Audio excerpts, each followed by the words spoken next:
Welcome back. It's What We're Talking About, podcasting exclusively on livingonsports.com. I am Michael Spencer alongside Cheston McGuire. Cheston, you got a hot Valentine's Day date lined up?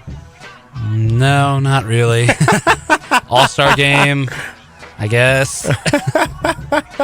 No ladies in the picture? I mean, I got ladies, but I ain't taking my Valentine's Day. Too many of them. And why would he want to spend money on them? The All-Star Game, the Daytona 500, Valentine's Day, all on the same day. What do men choose? Not Daytona 500. Okay. I mean, personally. In my case, not Valentine's Day. Would you choose Valentine's Day if you could? Yeah. Over All-Star game, I wouldn't care so much with the All-Star game. So what you're saying is that men don't necessarily lose out if they choose Valentine's Day over the Daytona 500 or over the All-Star game. I don't think so. I mean, Daytona 500, if you're a huge NASCAR fan, I guess you'd be kind of upset about that. But even if you're a huge NBA fan, I don't think it's that big a deal to miss out on it. It's not like you're missing the Super Bowl, March Madness. You're not missing anything that big. And any good girlfriend would let you miss Valentine's Day for the Super Bowl or March Madness. Right. I mean, if any of those big ones come up. You can always go on a date on the 13th or the 15th for that matter if Valentine's Day is not going to happen for you. No, I think that, there'll be some of this, like, some guys griping about it, but deep down they really won't care that much because it's the All-Star game. It's fun, but it doesn't mean anything. Now, what about the guy who gives in? What if he doesn't stand up? Does that make him less of a man? If he really takes wants to watch the Daytona 500, but his girlfriend still drags him out of the house. I mean, I'd give him some trash about it, and I'd really question that relationship because A, is the Daytona more important than her? And then B, why is it Valentine's Day that important to her over his happiness type now, thing? If Carolina Duke was on a Valentine's Day, I'm not going on a Valentine's Day date. If Kentucky's playing like Old Dominion, I'm going to watch that. I'm sure your girlfriend would love that. At least Carolina Duke is like a big rivalry. If it was versus Northern Virginia Community College, I would still watch Kentucky.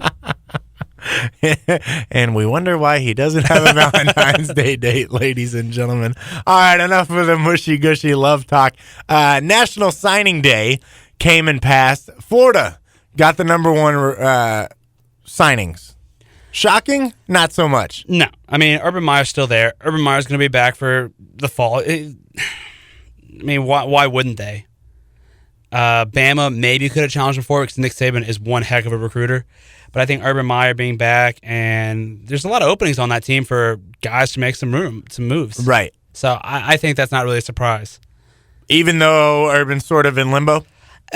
In limbo. Because the other coaches were using that. I'm sure when Lane Kiffin was still with Tennessee and even with USC trying to get those Southern recruits, he was still saying that. And Nick Saban and Les Miles, all those guys are definitely saying that. But at the same time, he's already said, I'll be back for fall. He's going to miss, like, the spring game. He probably won't even miss the spring game. Right, he'll be there. So, I mean. Now, what about, you mentioned Lane Kiffin, this 13-year-old verbal commitment that he got. Now, we all know that verbal commitments mean absolutely nothing. Right. But the fact that he's offering a scholarship to a 13-year-old kind of raises some eyebrows. Yeah, it's a bit weird. It's kind of like a couple years ago when Billy Gillespie was still coach of Kentucky when he offered an 8th grader a scholarship, and he accepted. So, I mean. Who was that, by the way? Do you remember? I forget his name. He's only a sophomore in high school now, so I'm sure. Because, I mean, you look at, and this isn't uncommon. I mean, I know when I was in 8th grade, Derek Character was the huge guy coming out. He was going to be the class of 2006's main guy. He got into a lot of academic problems in high school, ended up going to Louisville, where he's just ho-hum. He's not great. I think that's the thing right there that you look at. I remember ESPN when your Sports Illustrated did the number one recruit of every class the past 25 years, where they are now, starting from like 3rd grade current to like now, or like 6th grade. And majority of them didn't go on to do anything because they had said, got too much hype early on, thought they were too big for high school, too big for college, wouldn't have to worry about it, got an academic crime problems, and they ended up, not playing ball. It's true, and a lot of it has to do with the household environment. If the kids get their act together via their parents, and the parents say, no, look, this is what you're going to do. And if the kids blow them off, they usually end up going to 4 different high schools, and then recruiters back off because they say, whoa, what's up with this kid? How do I know he's going to last when he comes to my school? Right, and academically, Mizzou had their own problem with Sheldon Richardson that he just said, well, I don't care about this anymore. I don't have to do this, and it's going to hurt them then because now that they have to either go overseas and play or go to college basketball players at least, and in the NFL too, you have to use college for the most part. And that's if the colleges don't want you, then you're stuck. It's a sad thing for recruits to think that way because that's not right. No. You got to work to get where you are. You can't just because in 8th grade in football you can run a whatever is a good time for 8th grader or lift X amount of weights. They get fat and lazy, and they don't work out as hard. They don't push themselves as hard as everybody else. They didn't have DeMarcus Cousins as a senior in high school, and everyone was like, "Oh, he's so good, he's so good." He kind of took off plays, got overweight, out of shape. He was able to turn it around to a degree now. He's still got some problems, but I think it's kind of wrong, really, because as a 13-year-old, you still got some maturing to do. And what about the parents? The parents were right there saying, yeah, okay, that's fine, And the kid came out and said, if it was any other school, I probably would not have accepted, but USC is my dream school, blah, blah, blah. And the parents, of course, just let him. Well, I don't know.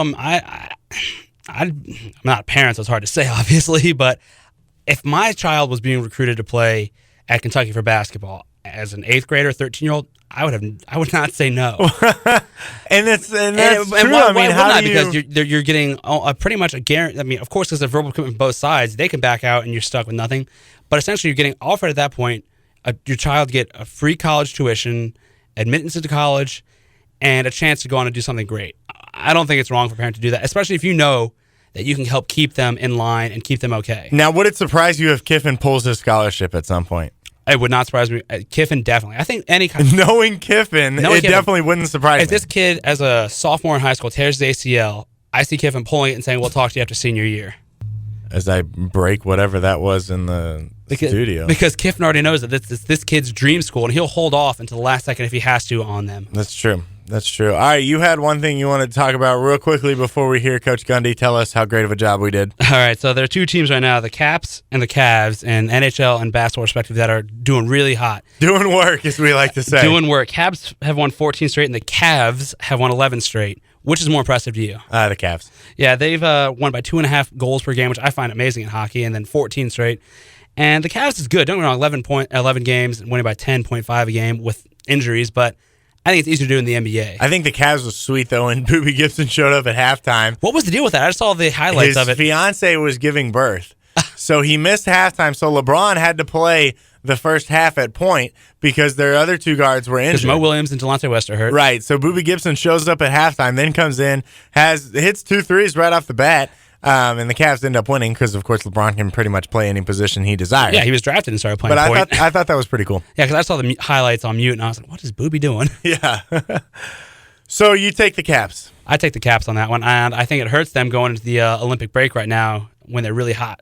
Yeah, how long is that Olympic break going to last for those guys? 14 days. Yeah, that's a long time to be away. Yeah, I think it's going to affect. In the long that's run, like us when we took our long break and we came back and we were really. You forgot rusty. your opening lines. I did. But I think we're recovering nicely. I listened to the previous shows and finally figured out what I had to do in order to get this show back on track. That's all I got to say. Makes me want to puke. Thanks, Coach Gundy, for the words of inspiration. That is what we're talking about for Cheston. I'm Michael. Until next time, thank you for listening.